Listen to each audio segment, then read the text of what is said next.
In this video, I'm going to show my process of making this mackerel fish pixel art in different sizes. So I started with the larger size, which was 48 pixels wide.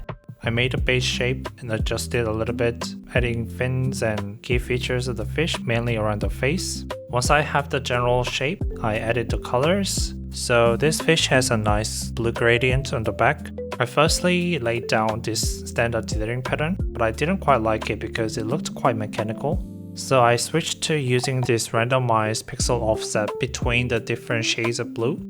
I think this direction was more fitting than just using standard dithering pattern. And then I added the dark stripe pattern on the back, and then tweaking the colors mainly around the blue gradient. And that is the large size one.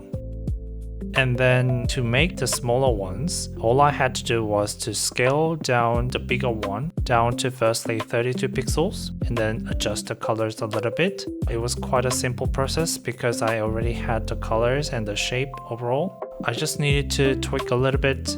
That's the medium size, sort of the smaller one from the larger size. And again, to make the tiny one, I just scaled this down to 24 pixels wide and then tweaked it a little bit.